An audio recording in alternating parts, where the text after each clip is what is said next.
people would tell me, oh my god, you're so pretty, like you should model, yada yada yada, but it wasn't something that I was taking seriously. I can say right now that I would be way further in my career had I taken it seriously when I first started.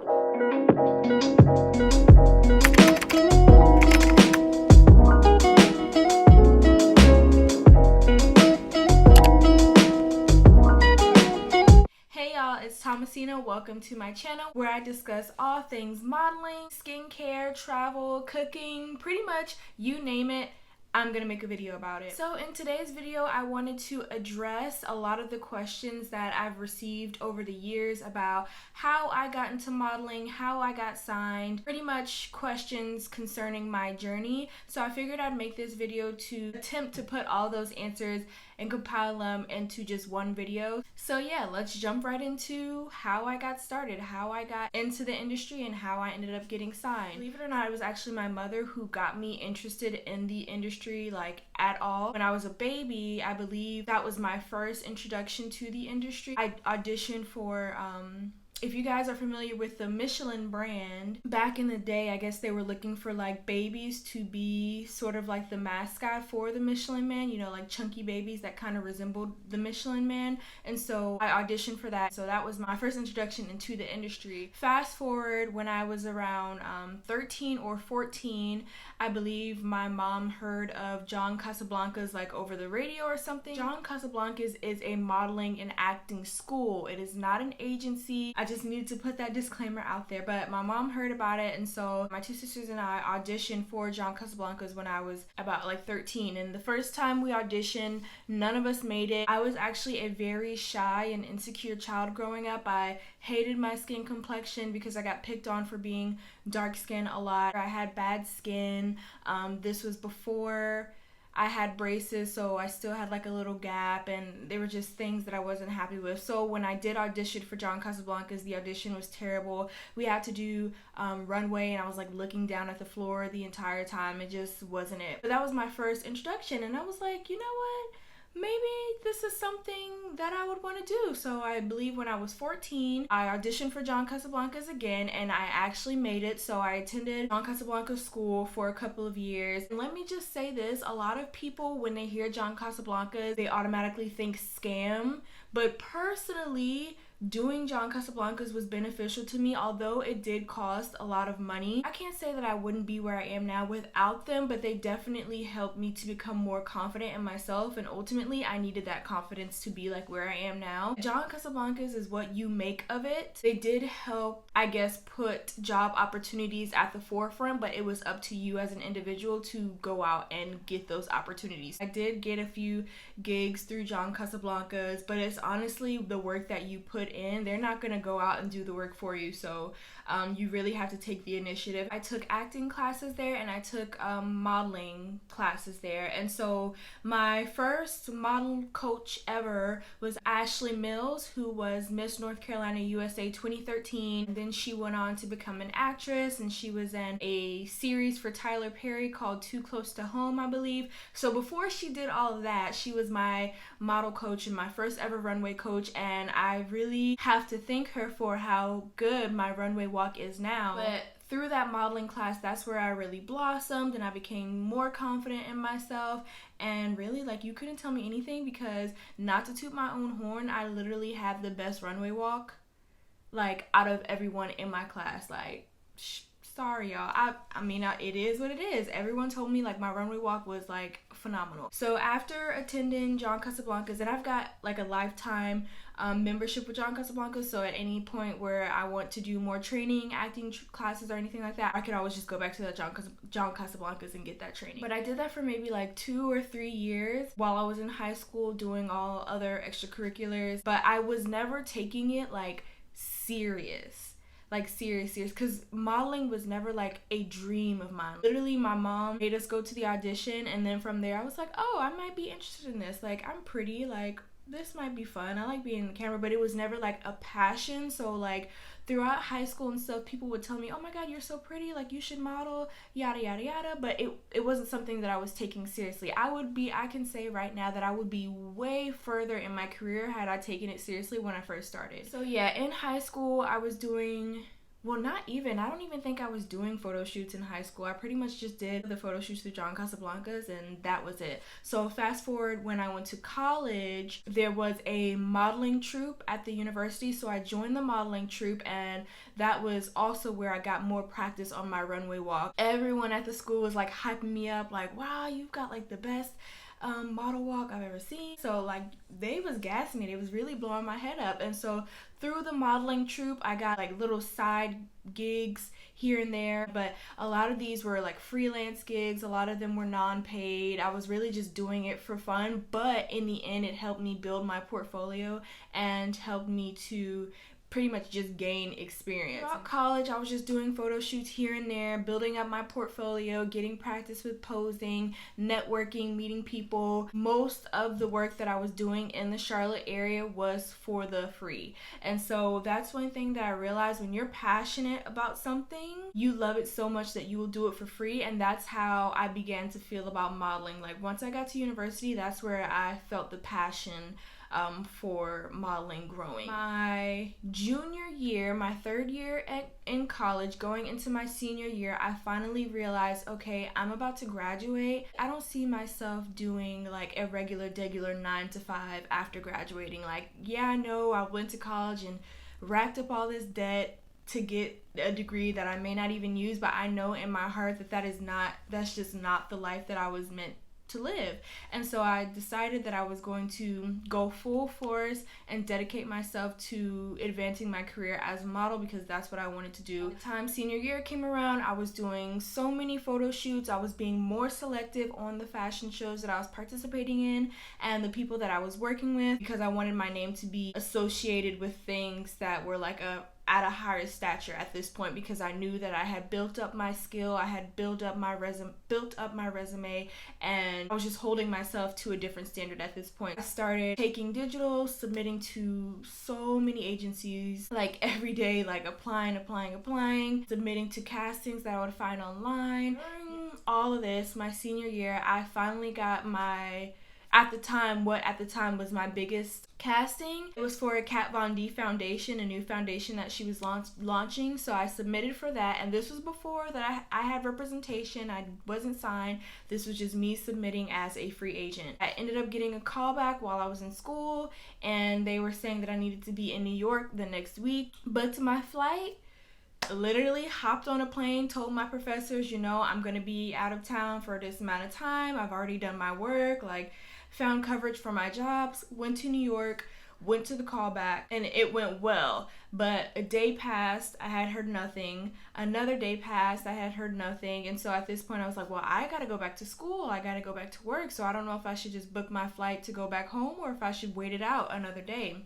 Guys, I kid you not, I was just about to book my flight, and then I got an email that I had booked the job. That was my first big break, so to speak. And so I was on Sephora, was on Kat Von D's website and everything. So that was my first big job. So I booked that, went back home. Traveling to New York for that one gig really pushed me to just go for it full force. So then I decided, you know what, I'm gonna go back to New York and actually go visit some agencies in person. I booked another flight and went to New York for a week or two, and my brother and I went to go visit agencies in person. Really didn't even know how the agents were feeling about me until months passed and I didn't hear anything. So I figured, okay, they didn't like me. But yeah, I spent that week visiting agencies in person, and then I came back to North Carolina, and I was feeling really defeated because a lot of agents kept telling me that I was too short. And I'm like, too short for what exactly? Because I can do the job. My height does not determine whether or not I can do the job. I was becoming really frustrated. I feel like I'm telling this all out of order. I can't remember chronologically which came first, but anyways, fast forward, I graduated May 2019. At this point, I didn't have a full-time adult job after graduating. I was working at a preschool. I was still applying to agencies at this time, but all of a sudden I had this epiphany that I was just gonna move to LA and maybe my big break would be in LA. So I was apartment hunting, looking for roommates, doing all this stuff. I didn't tell anyone this because I'm really like, as much as I share on social media, I'm really a private person, and you won't know what I'm up to until it's already released and I decide I want people to know about it. So I really try to like keep things to myself until it actually happens. So yeah, I'm planning this big move to LA. I submitted for this big casting for BET and I ended up getting a callback for it. So I went to LA for like 3 weeks doing the thing for BET, and I went to the BET Awards and all this, that, and the third. And during that was my first time in LA. Just so you know, like, I've been to California before, but never to LA. But my time there made me realize, like, oh, this is where I want to be. Like, I was obsessed with, like, the celebrities, going to the BET Awards, just being amongst that, like, just made me feel good. So at that point I was like, oh, I'm definitely moving to LA. Like, that's not even a question. So I come back, I'm still searching for apartments, heavy, submitting to agencies. And while I was in LA, I was also going to open calls and visiting agencies or whatever. Only one agency expressed interest in me while I was there, but they were a little on edge because I was living in North Carolina and there was no definitive date of when I would be back in LA. So they told me to just like reach out to them once I had got back, and then we could discuss potentially being signed with them. And so that lit a fire under my butt. I was like, oh, I gotta get back so I can sign to this agency, because at this point I was just so anxious to get an agent. Like, that was my goal. So come back to North Carolina, found roommates, we were looking for an apartment, and finally told my parents, like, hey, I plan on moving to LA. Of course, they were completely against the idea. They were like, heck no, you're not moving to LA. I was like, whatever. During this time, apartment hunting, I'm still applying for agencies, and one agency reached back out to me, said they were interested, and so we set up like a Skype meeting. The meeting went well. I told them that I had planned to, so I was in LA like June, I think. I told the agency that I would be moving to LA by like by October. So they were expecting me to be there by October. They decided in the end that they weren't interested in me, and I was like, okay, whatever. At this point, I'm just sitting home, you know, doing my preschool job, not really doing much. And New York Fashion Week was approaching, and I was seeing all these castings and stuff for it, and I was like, you know what? I'm gonna go to these open calls. I'm gonna attempt to get casted for New York Fashion Week. That's gonna be a story for another day. I'm gonna tell you guys how I was able to walk in New York Fashion Week for the first time, because I've only done New York Fashion Week twice. So yeah, I'm gonna do a separate story time of how that happened. But yeah, applying to all these agencies. Mind you, in the meantime, my measurements are taken, they're up to date. I took new and updated digitals. I'm still doing photo shoots with my local photographers, my local quality photographers. Don't just be shooting with any and everybody. It's got to be of quality, high quality. That's why my portfolio is as strong as it is today. Shout out to all my photographers. I love you guys. By this time, my skin has cleared up. Like the end of my junior year, entering senior year, my skin had cleared up. My teeth were straight. I had chopped off my hair and went blonde. So totally new look. I noticed that I was getting more attention from agencies. Even though they still weren't willing to sign me, I was at least getting responses. So that's the difference. Like when I first started applying to agencies, I just would hear nothing back. But after I like changed my look up and everything, I would at least get like past the first step. So I was getting in the door, but like not at the table yet. So I knew that I was moving in the right direction. One agency wanted to meet me because I told them that I was moving to LA in October, and they were like, oh, well, we want to meet you. And I was like, all right, well, I'll let you know when I'm back in LA in October and I'll follow up with you. But they also had an office in New York, and I just so happened to be in New York for New York Fashion Week in September. So I was like, I sent them an email and I was like, hey, I'm gonna be in New York for New York Fashion Week. Would it be okay if I met with the office in New York? Just so they could see me in person and then like relay the message to you if they like me or not. Because in my head, I'm still moving to LA. Like, that's it. They were like, yeah, sure. Well, we'll set up a time. I'll introduce you to the New York office and you can just communicate with them when you can come to the office. Mind you, y'all, this is unheard of. Agencies are not looking to sign on new models during New York Fashion Week.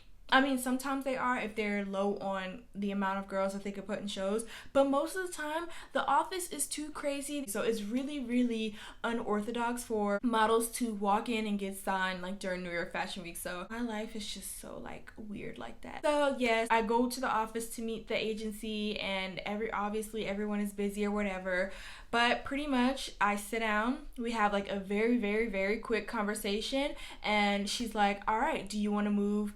You got to pick a coast. Are you going to be based in LA, or are you going to be based in New York? Because I know you live in North Carolina now, but in order for you to get the most out of your career and for us to do the most for you, you got to move to either one. And so I was like, sheesh. If you've made it to this point in the video, comment down below whether you would prefer to live in LA, Los Angeles, or if you prefer to live in New York, because I'm curious. So yeah, I met with them that day. They offered me a contract that day. I discussed it with my parents, and they felt obviously it would be more beneficial for me to move to New York since it's closer. I'm familiar with it. They can get to me easily if need be. I still have family up here. New York was obviously the better choice. So read over the contract, yada yada yada, bada boom bada bang. I was like, yeah, I'll be happy, and lo and behold, I'm with my family bi-coastal. And it has been quite the journey. So I signed with them in September, booked my first job with them in November, moved to New York in December, booked my first commercial in January, and have been doing what I can be doing since then, you know, working from home with the whole coronavirus thing. So I really haven't been able to go like full force like I want to because of the coronavirus, and it's been such a short period of time. But I know once these stay-at-home orders are lifted in New York, myself and my agency, we're taking over. Like, no games are being played. This is my passion. This is what I want to do with my life. I'm not taking no for an answer. I am coming out of quarantine with a new look. I'm no longer blonde. Just because the blonde was really, really damaging my hair, and I would rather be bald by choice and not permanently. So I do have a new look, and I'm hoping that the industry is receptive to it and I still get booked for work. I think that this black look is more versatile, and it's normally not even this long. The look that I'm going for is a light Caesar. So once my barber is willing to cut my hair again, it'll be a light Caesar, and that will be the look that I'm staying with. Yeah, that was a very long-winded version of how I got signed. I pretty much, once I began to take my career seriously, that's when the doors started opening up for me. I was praying to God, trusting in the process, because had I been listening to what everyone else was saying, I would just be stuck in a 9-to-5 job that I'm not happy with. But I listened to my heart, I listened to God, I listened to my desire. I'm going for my goals. I don't call them dreams anymore because we woke out here. Ain't nobody sleeping. Dreams happen when you sleep, and I am up and I'm ready to tackle whatever is thrown my way. So in total, it took about 9 years for me to get signed, which is an extremely long time. And a lot of other models where I follow their journeys, it's about,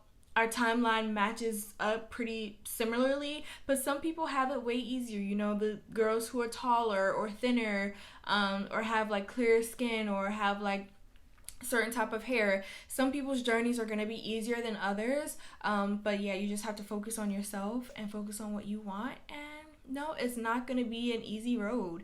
It's not. But if you want it, you will not quit on yourself, and you will just keep going forward. So for all of my subscribers and all of my viewers who have a desire to be in the industry, whether you want to be an actor, actress, model, just keep going and take yourself seriously, because if you don't take yourself seriously, no one else will. On that note, that about wraps it up. Thank you guys for watching. I hope that my journey inspires you to go forth and whatever goals that you have, and to just never give up on yourself. So yeah, I will catch you guys in the next video. Bye!